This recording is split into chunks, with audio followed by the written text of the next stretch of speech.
He spun the bottle. It pointed at me, and no one said a word. The room froze, even though nothing had really started yet. It was just a game. That's what we told ourselves anyway. A silly, harmless, tipsy game in a warm living room, with wine-stained glasses and too many pillows on the floor. But in that moment, that quiet little moment, it didn't feel like a game anymore. It felt like a test. A dare. From the universe itself. My sister raised an eyebrow. Not in that playful, teasing way she usually does. This time it was something else. She looked curious. Maybe a little amused. But there was this glint in her eye. Like she already knew what I was going to do. And then there was my son. He didn't laugh. Didn't crack a joke. Didn't try to brush it off or change the subject. He just looked at me. Still. Calm. Patient. Waiting. Not like a child waiting for his mom to say no. But like a man. Waiting to see who I really was. And what I'd allow myself to become. And for the first time in a long, long while, I didn't know what I'd say. Because something in me stirred. Something I didn't recognize right away. I felt the heat on the back of my neck. The tightness in my chest. Like I was standing too close to something dangerous. And I wasn't sure if I wanted to step back. Or lean in. That bottle sat between us.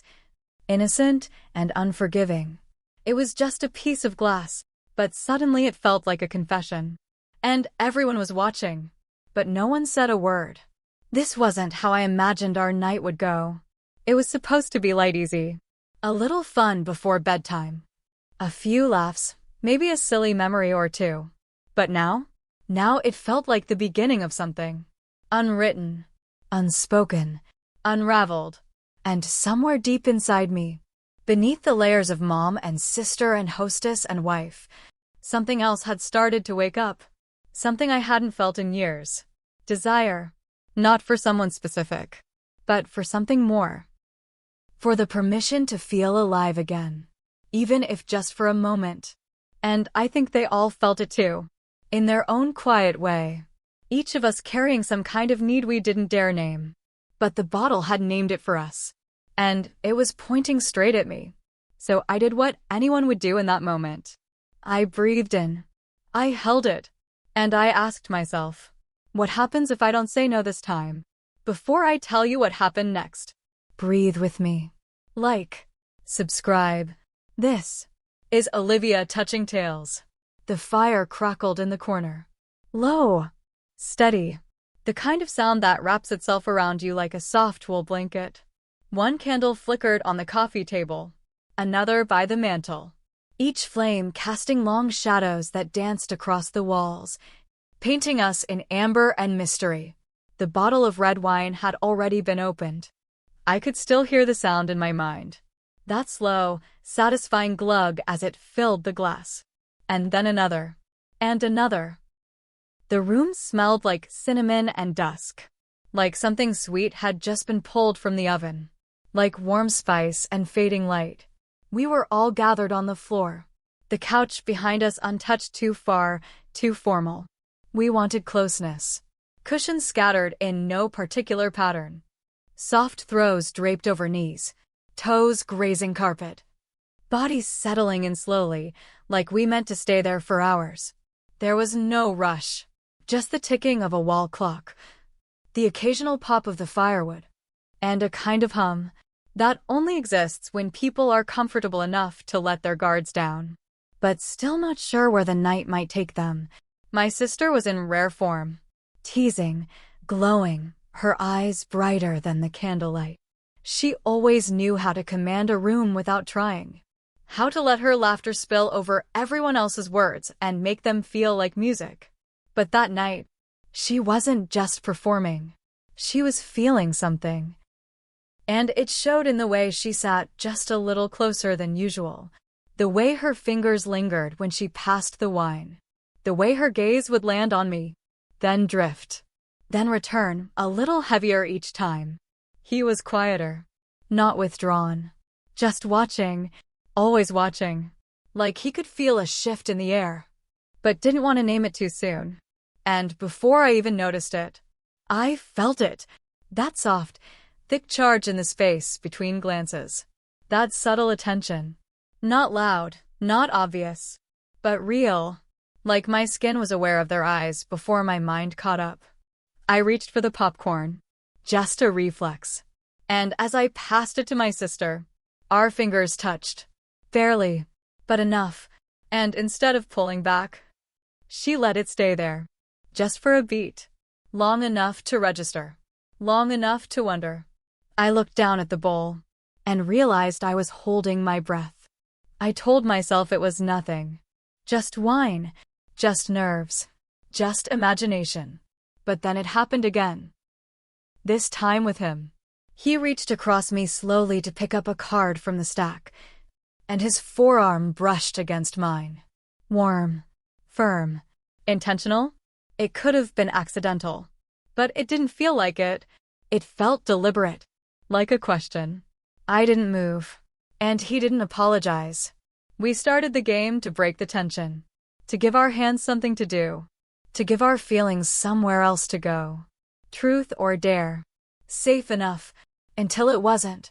The first few rounds were harmless. What's your guilty pleasure? Have you ever kissed a stranger? Sing a love song. Lick your elbow.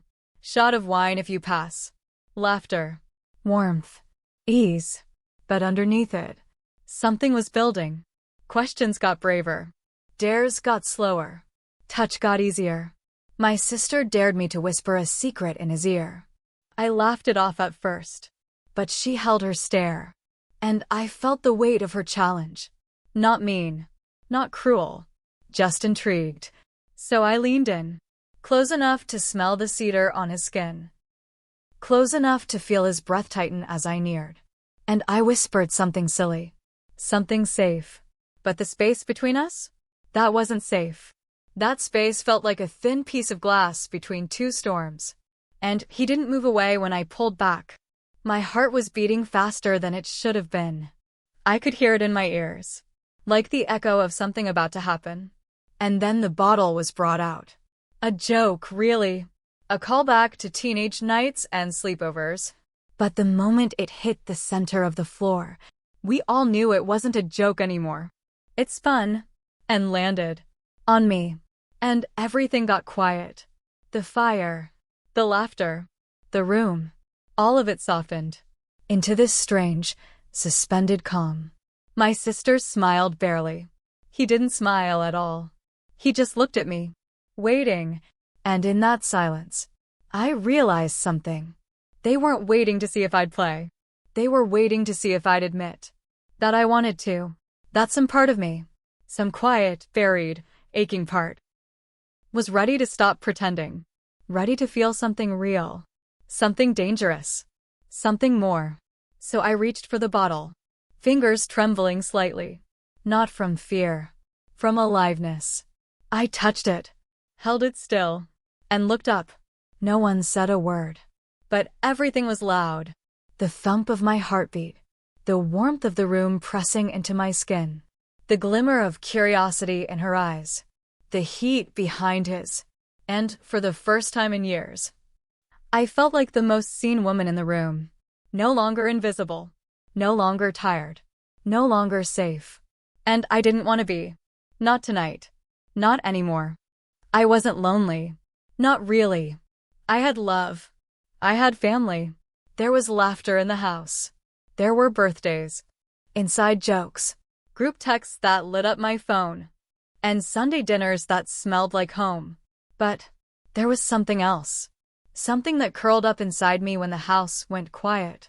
Something that pulsed when the lights dimmed and I caught my own reflection. Not in a mirror, but in the way someone looked at me and saw a woman I almost forgot I was. It wasn't about being touched. Not just that. It was about being noticed. Being wanted. Not out of obligation or history or routine, but because someone chose to. Because something in me still stirred something in them.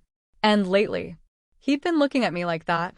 Like he was trying to understand something deeper. Like he sensed there was more beneath the surface. And couldn't decide if he should dig. Or wait for me to bloom on my own. And that look. It stirred something in me I didn't want to name. Because once you name it, you're accountable to it. And once you felt it, you can't pretend you haven't. I tried.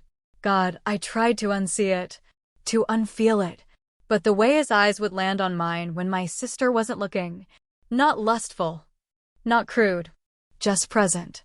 Like I was a book he'd read before but never truly understood. Until that moment.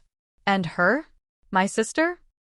She's always been freer, looser with her laughter, bolder with her touch. She walked through life like a song, no apologies, no hesitation. She made it easy to be drawn to her. And for so long, I let her shine. Because she was the sun. And I was the quiet moon, reflecting what I could. But that night, something shifted. She wasn't just the center. She was circling me, testing, tempting, trying to see what would happen if she stopped being the only one glowing in the room. And my son, he was old enough now. Not a boy, not exactly a man, but becoming one in real time. In front of my eyes, emotionally intelligent, soft-spoken. He'd always been intuitive. He could feel the tension in the room before anyone said a word. And I could see it in the way he watched. Respectful, but curious. Not in a way that made me feel exposed. More like he was trying to understand what was shifting. In all of us, including himself. And maybe that was the strangest part. That I wasn't just watching them watch me. I was watching him watching her. His aunt. And the air between them had its own quiet electricity. And I couldn't tell if I was supposed to interrupt it or let it unfold. So I did neither. I just stayed still and listened to the way silence thickened between every question, every dare, every shared glance that hovered a second too long. We were still pretending the game was a game, but the rules had already changed. She dared him to say the last person he fantasized about. He smiled, not with innocence, but with depth, and said, "Some things don't belong in the light." And God, she grinned, like she knew, like she'd felt it too. And I felt my breath catch, not from jealousy, not from fear, from recognition, because I understood what it meant to want something you shouldn't, to crave connection, in places that were meant to stay untouched. And when he looked at me after he said it, just for a second, I swear the whole room disappeared, like we were the only two people, holding a secret neither of us wanted to say out loud. Not because it was wrong, but because it was real. And real things are dangerous. I didn't plan to notice. I didn't plan to feel anything that night. But once it starts, once your body remembers what it's like to be touched without being needed, to be looked at without being expected, you can't unfeel that. And the worst part? You don't want to. You want more. Even if you know it could change everything. Even if it already has. The fire had gone soft. Mostly embers now, pulsing like a slow heartbeat. The wine was nearly gone. Glasses half empty, people half drunk. But fully open in that reckless, golden hour kind of way. We were all leaned back, lips loose, feet touching beneath throw blankets. Every movement just a little lazier, a little more honest. The laughter had softened, but the energy it had thickened. You know that feeling? When it's late and no one wants the night to end. Because everyone feels something happening, but no one wants to be the first to say it. That's where we were. And then my sister. Of course it was her. Sat up straighter, tossed her hair off her shoulder like a spell, and smiled that wicked little smile. "Truth or dare," she said, voice silk-wrapped in mischief. "No backing out this time." I laughed. We all did. But it wasn't the kind of laugh that meant no. It was the kind that stalled. That bought time. That said, this could go anywhere. And then he looked at me. Not playful. Not provocative. Just steady. Like he already knew what he was about to say would echo. And in that hushed moment, where even the fire seemed to listen, he asked it. Calmly. Quietly. Like a hand sliding across skin. Before you're sure it's supposed to be there. "Do you ever wonder," he said, What it would be like to just say yes. The room stopped. No one moved. Not really. My sister's smile faltered. Just for a flicker. My son tilted his head slightly, like he needed to hear my answer. More than he expected one. I felt heat rise into my chest. Not embarrassment. Not shame. Just awareness. Because I knew exactly what he meant. Not just yes to them, but yes to me. To the part of me I kept buried beneath motherhood. Beneath marriage. Beneath being good and careful and appropriate. Yes to hunger. Yes to curiosity. Yes to something wild inside that still had breath left in it. But I couldn't say any of that. So I laughed. Awkward. Thin. Like paper over flame. I wonder about a lot of things, I said. And he didn't push. He just looked at me. And nodded. And the conversation moved on. But I didn't. The night wound down. Blankets folded. Yawns stretched across sleepy mouths. The game dissolved into soft music and half-hearted goodbyes. But I stayed behind in the kitchen. Clearing glasses, rinsing dishes, trying to cool off from something that wasn't heat. And that's when she came in. Bare feet.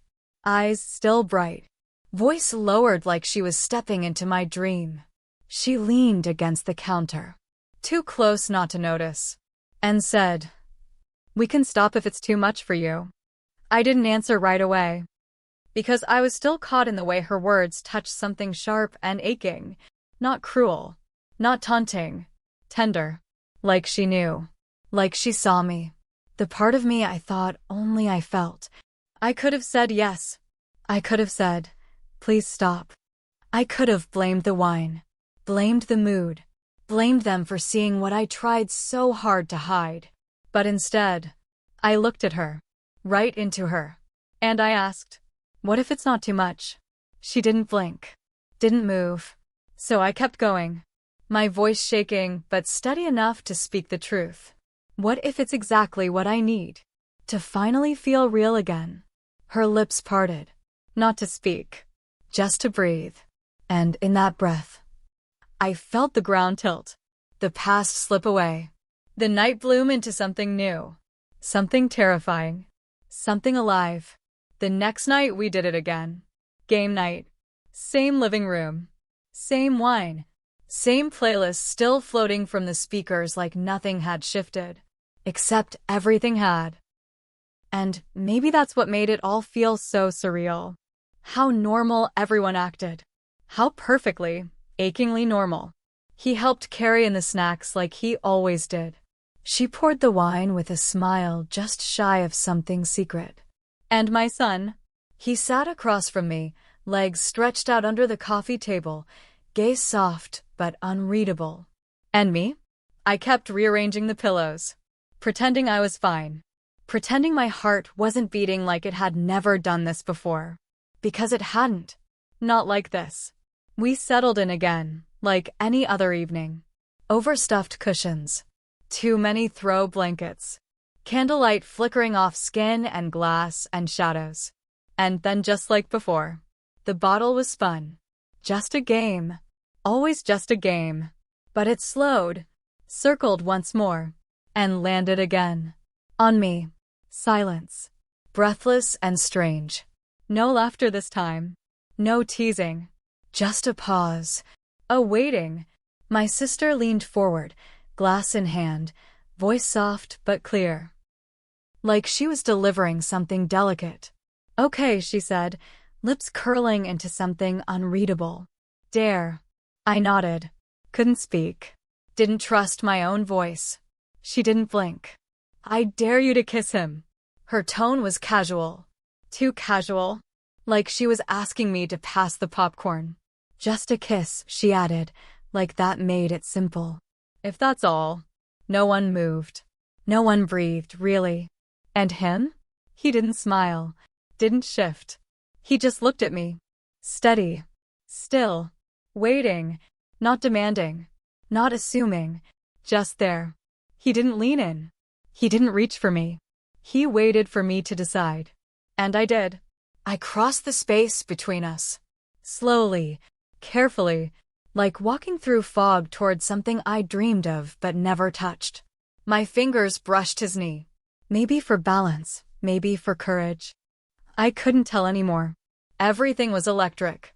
I leaned in, close enough to feel his breath, close enough to taste the question hanging between us, and I kissed him. Not quickly, not playfully. Soft, full, present. It wasn't motherly. It wasn't innocent. It was something else. A memory being written in real time. A decision turning into action. A part of me unfolding that had stayed folded for years. I felt his stillness. How he didn't pull me in, didn't pull away. Just let me find my rhythm. Let me choose. And when I pulled back, the room didn't laugh, didn't cheer. It was quiet. More alive than before. More awake. My sister sipped her wine, slowly. Eyes unreadable.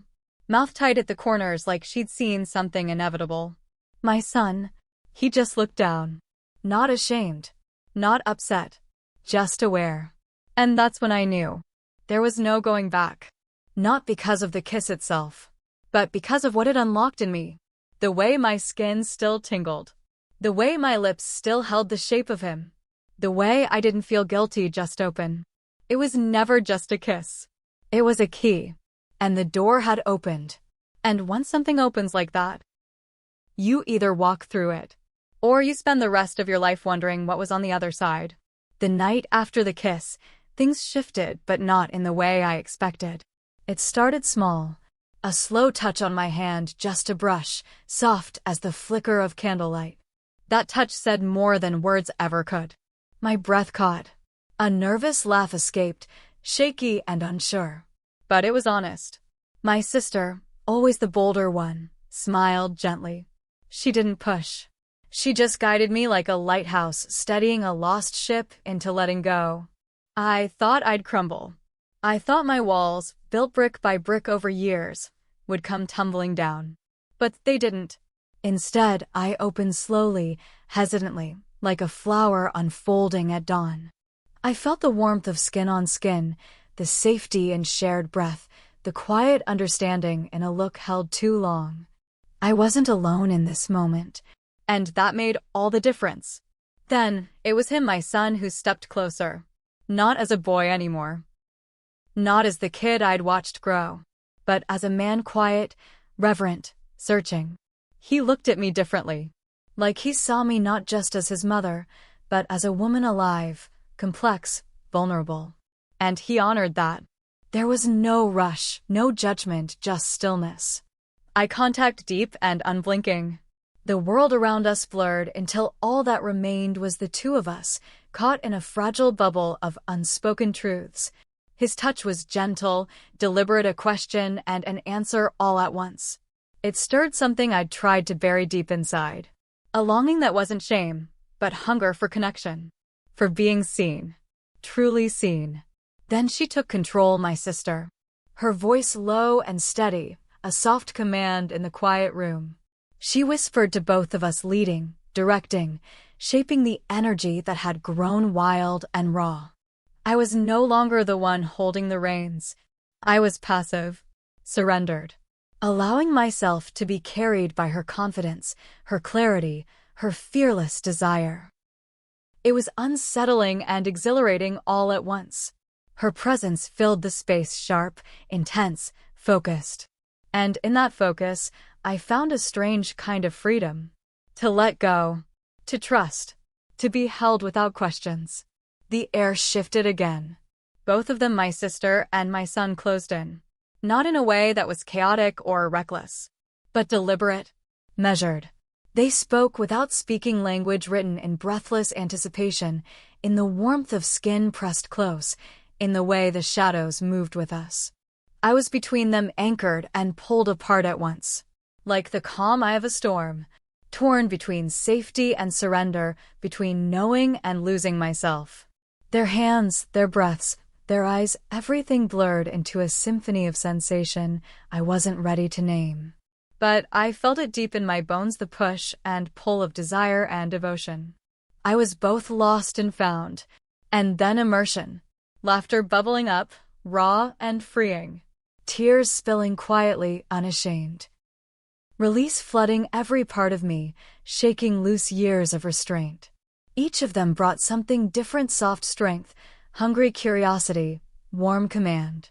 It wasn't about taboo anymore. It was about surrender. Longing. The wild, beautiful power of being seen. I wasn't ashamed. I wasn't hiding. I was alive. Every breath, every touch, every glance was a thread weaving me back to myself. To a place where I could hold all the parts of me, the tender and the fierce, the afraid and the bold. Here, in this strange, complicated, intimate dance, I found something I hadn't realized I'd been missing. Connection without condition. Trust without limits. Love in its rawest, most unguarded form. And as the night stretched on, the lines between us blurred and softened. I let myself sink into it fully, deeply knowing this moment was real. That it mattered. That it was mine. The moment came like a storm breaking over a quiet sea. The dam inside me broke. It wasn't sudden. It was slow, building like thunder rolling across a distant sky, growing louder, deeper, until it wasn't just sound, but a force shaking every part of me from the inside out. I felt it ripple through my bones, my blood, my breath. Not just pleasure, no, it was something more. Something holy, almost sacred. It was the unshackling of every secret I'd buried, every mask I'd worn. Every version of myself I'd tried to protect from the world and even from myself. In that moment, I let go. Completely. I surrendered to the swirling tide of feeling. The ache, the yearning, the fierce, aching need to be seen and held. All mixed with something softer. A quiet kind of forgiveness, of acceptance, of becoming whole. They held me. All of them. Not with words, but with presence. The room fell into a stillness deeper than silence. Our breaths synced, slow and steady, like the steady pulse of a heartbeat shared. There were quiet sobs, not from pain, but from recognition. Recognition of something lost and found again. Something fragile and fierce. Something terrifying and beautiful all at once. And in that breathless pause, I realized I was not broken. I was complete. The fire in the corner had burned low, casting soft amber shadows that danced slowly on the walls, like quiet whispers of a night that would never fully fade. My sister sat beside me, her fingers moving gently through my hair. Slow, tender strokes that spoke without words. A silent promise, a balm to every ache I didn't know I was carrying. Her son watched us both, not with confusion or judgment, but with something rarer. Something like awe. He saw me in a way I never thought possible. Not as broken, not as fragile, but as complete. He didn't need to say anything. I saw it in his eyes. That quiet understanding. That acceptance that reached deeper than any conversation ever could. I closed my eyes, letting the ache in my body settle into a soft, steady hum. It wasn't pain anymore. It was the weight of everything I'd been holding, finally released. And in that stillness, in that perfect, fragile moment, I knew I didn't need to reach anymore. I had arrived. Whole. Seen. Alive. Love isn't always a straight line. Sometimes it's a circle, folding back on itself, bending the rules you thought were set in stone. Rules you never questioned until you found yourself standing just outside them, wondering if maybe, just maybe, they were made to be broken. What if love isn't about holding tight, but about letting go? If giving someone what they truly need, even if it means crossing a line you never thought you would, could bring them home to themselves, would you do it? If love means letting someone be fully seen, not just by you, but by others, would you be brave enough to let it happen? To open the door, even when you don't know what waits on the other side? These questions don't have easy answers. They aren't meant to. But I want to know. Tell me what you'd do. I'm genuinely curious.